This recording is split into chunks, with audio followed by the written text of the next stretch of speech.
Asante sana. Mheshimiwa.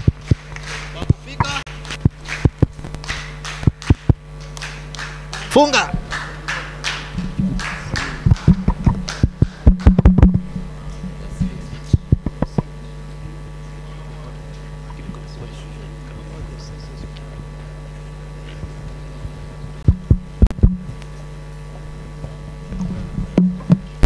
Zote zimezima. Hapo zote.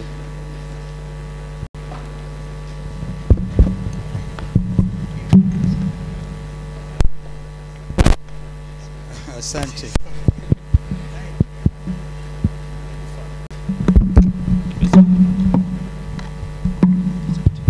Asante. Asanteni sana mabibi na mabwana. What was it? Amka.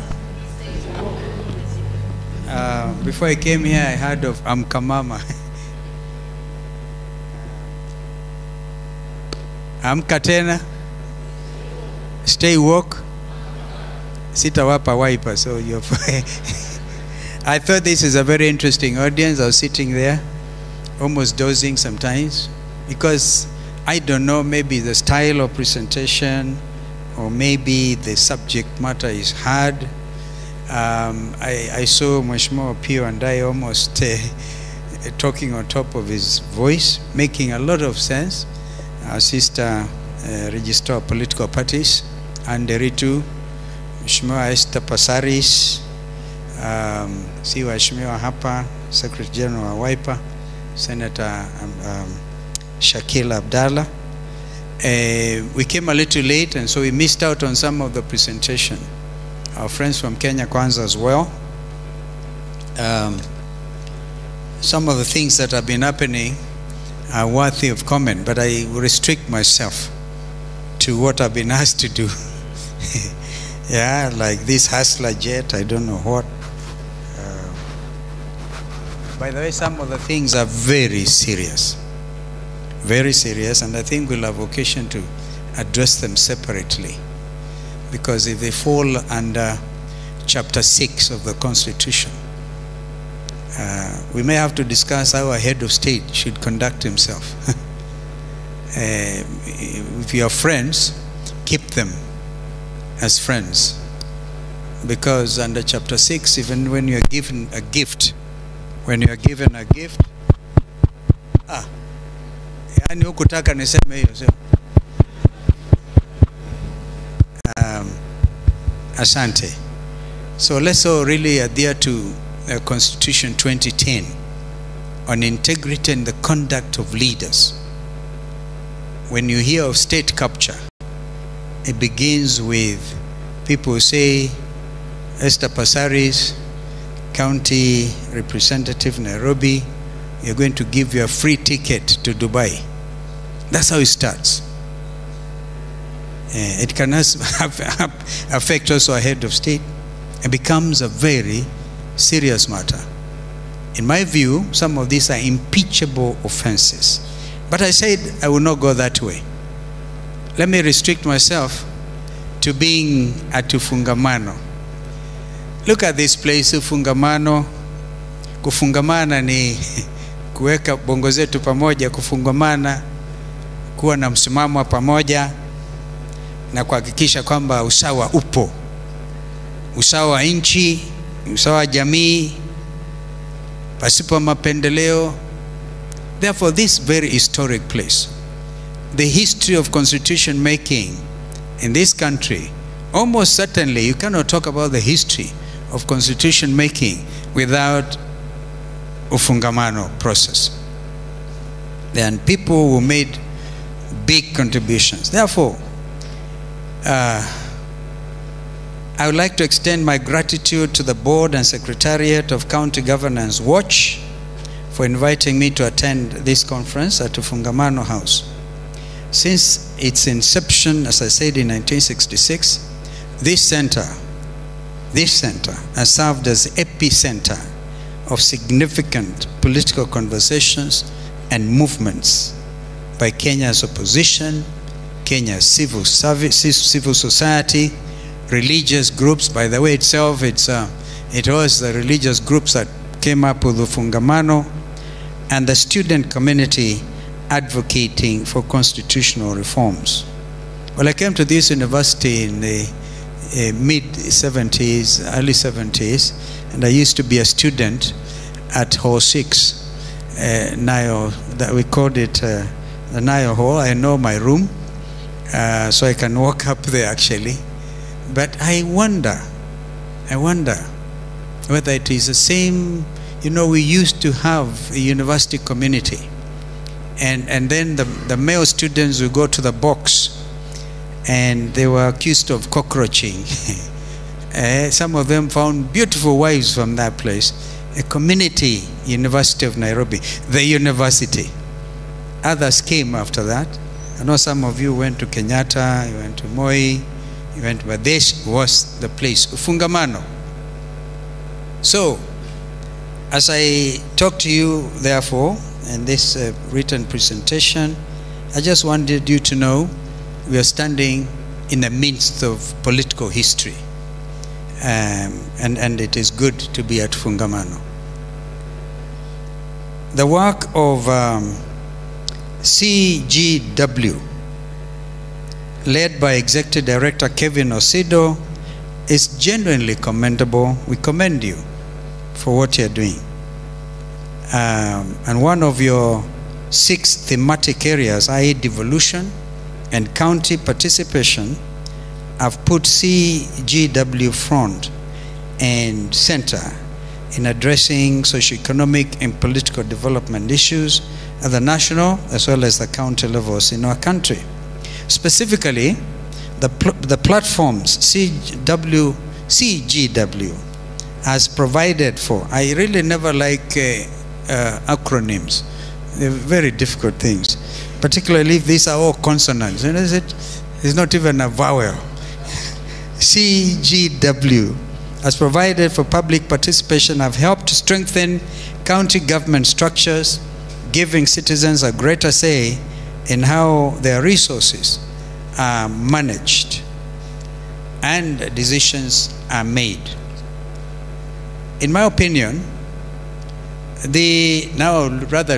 County Government Watch has had and continues to have a distinctive and important voice because of your dedication to improving our society via citizen capacity building, which I think is what you're doing today. It is also not lost on me that this keynote address takes place on the eve of our 61st anniversary of Madaraka. Has it occurred to you? For example, we took the decision that the National Prayer Breakfast event must be on a Thursday preceding Madaraka Day. And I never like to talk about myself, but here I mentioned I was the first chair of the National Prayer Breakfast when we invited Yakub Gowon, the president of Nigeria, to come and speak at that first anniversary. And really, this has grown to be a very important institution. 61 years ago, Kenya had its first genuinely democratic elections. Lower House and Senate, as well as regional assemblies. That time, of course, people remember, younger ones, Majimbo, the call for Majimbo. And our modern name Majimbo under Constitution 2010 is devolution.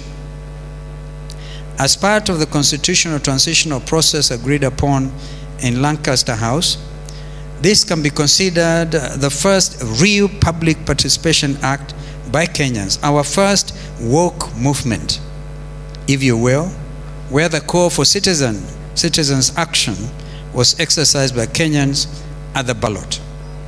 The allusion to the history of Madaraka is both essential and significant, as is the reminder here of the national values and ideals our founding fathers championed when fighting for our right to independence, so that all Kenyans will be free from ignorance, poverty, and disease.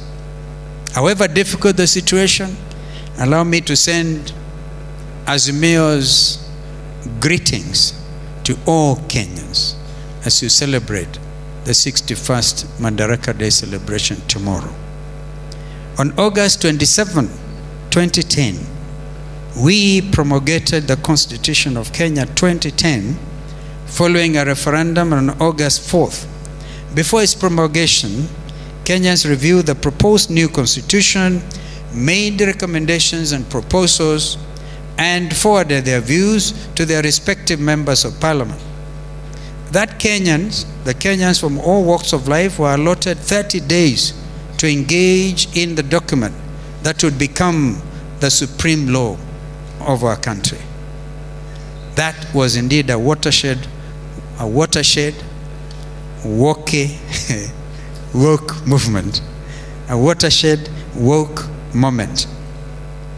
Some here may even consider this our first genuine citizen-driven legislative action.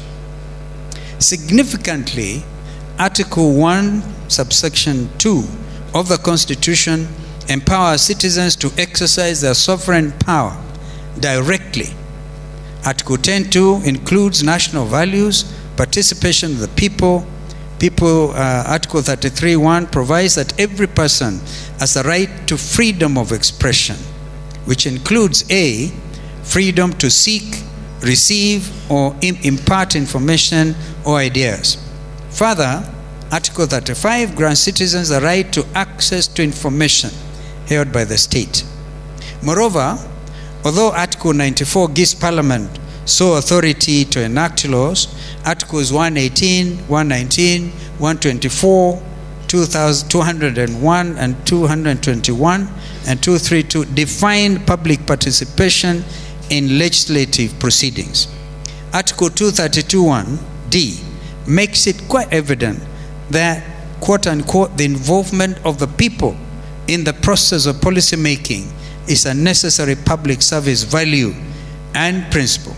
Therefore, we deliberately, as Kenyans, decided to make the issue of public participation a right which nobody can take away from you.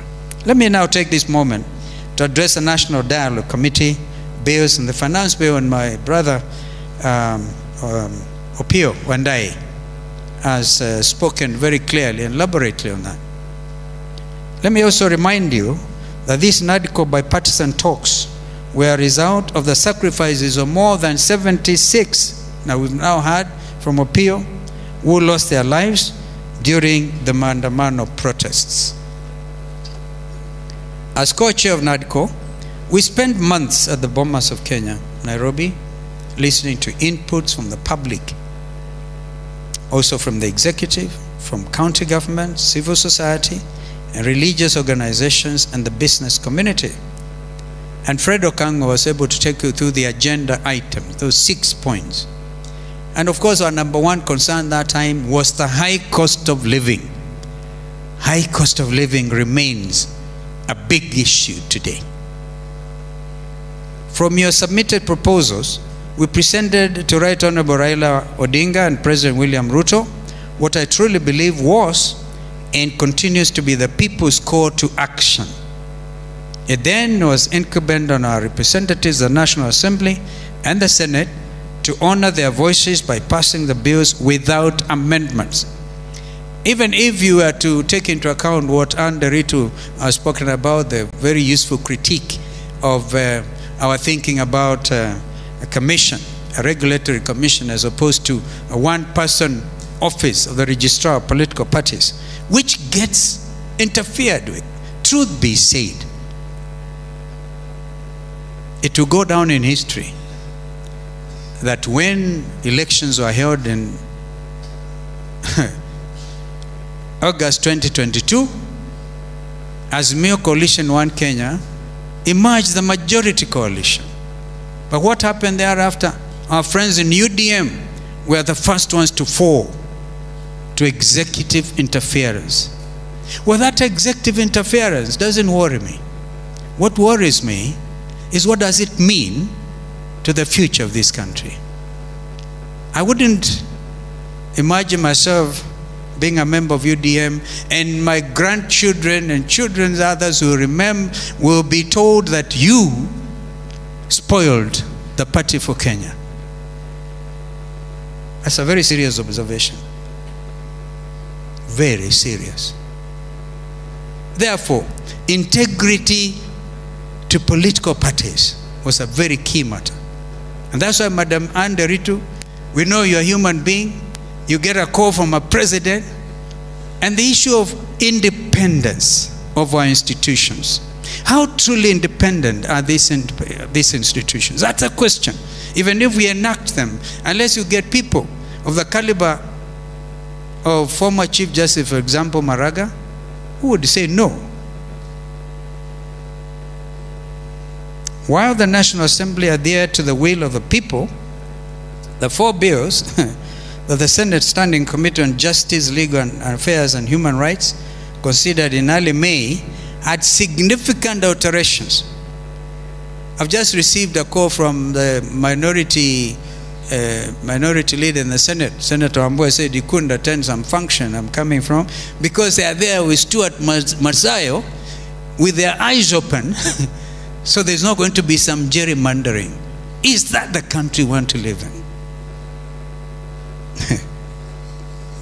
I'm glad that our minority leader, Kilifi County Senator Stuart Marzayo, raised the red flag with the Senate Business Committee, and that Speaker Emerson Kingi stopped the process so that the said bills be corrected with what was agreed in the NADCO report and republished for introduction or reintroduction in the Senate. But look at the amount of time we have taken.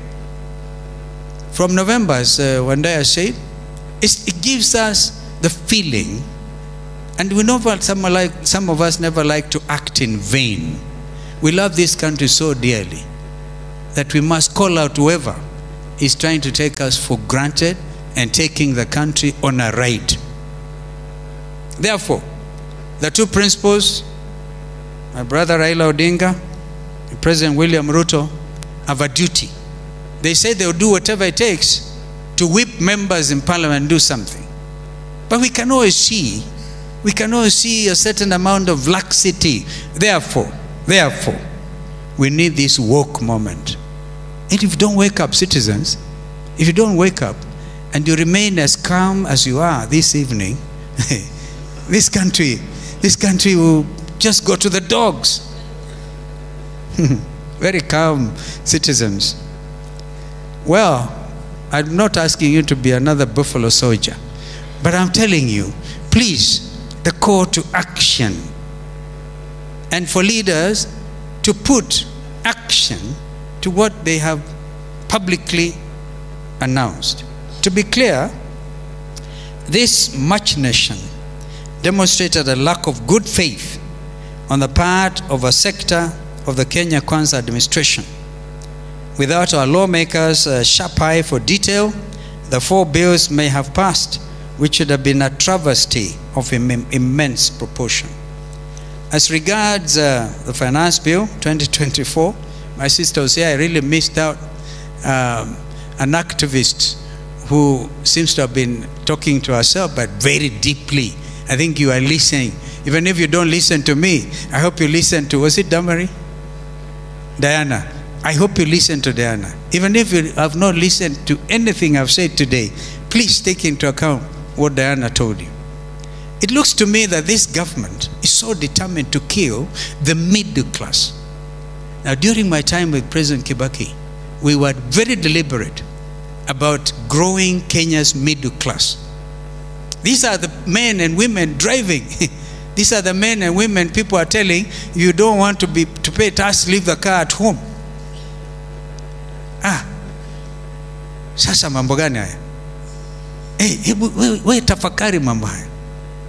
Do you know it was a middle class who in August 2022, 8 million of them decided, oh, I cannot go to Chakaranda Primary School and queue for the whole day to vote.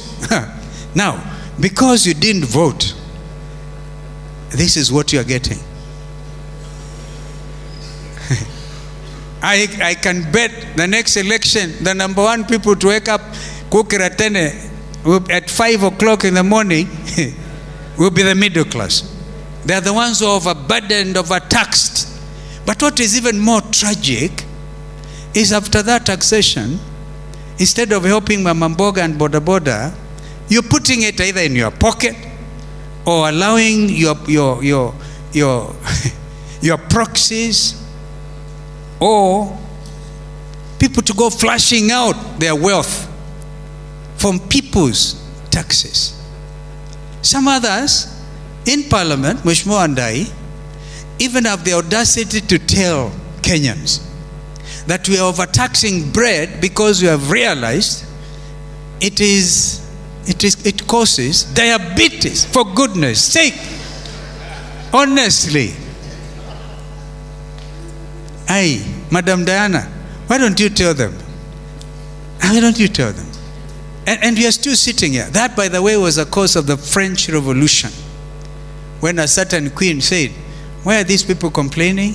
Oh, they want bread. Oh, if you don't have bread, give them cake.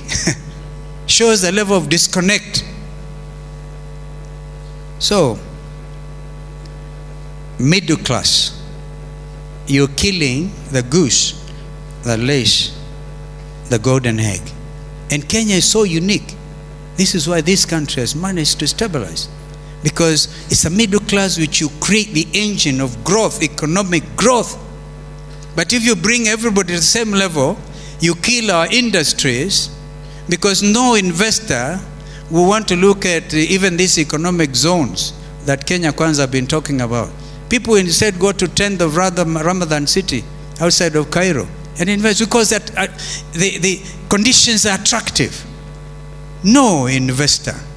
During NADCO proceedings, do not hear appeal that over 6,000 companies migrated from Kenya to Tanzania. That is a hard truth. And how many Kenyans are without jobs? We talk of the youth bulge. If we can actually nurture the youth bulge, we will be able to make this country a Vision 2030 country. That's what we had with President Kibaki, Vision 2030. How many years do we have to 2030? And is Kenya Kwanza going to take us there? They hardly even mention the word Vision 2030. I think it's vision themselves.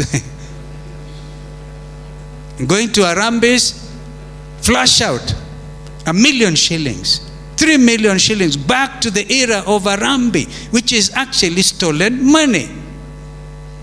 So Kenyans have to wake up. I'm sorry if I sound emotional about this, because this is one of the values. We say the source of corruption in Kenya was forced Harambes and other Harambes.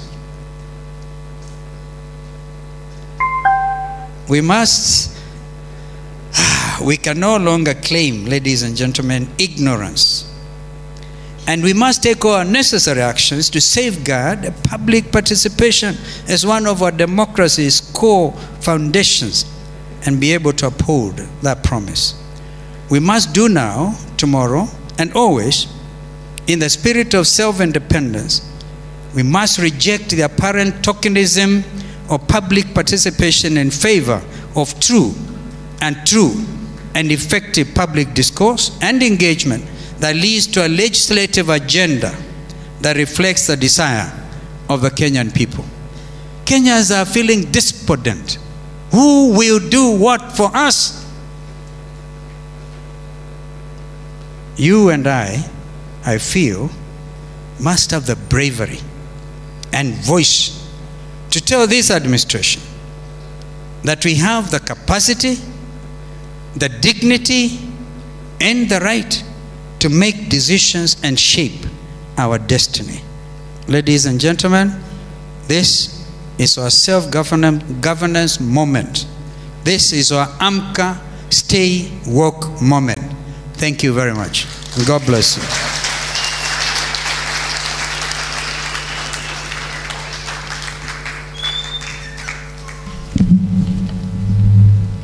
Asante sana. Thank you. Thank you so much, Your Excellency, for those very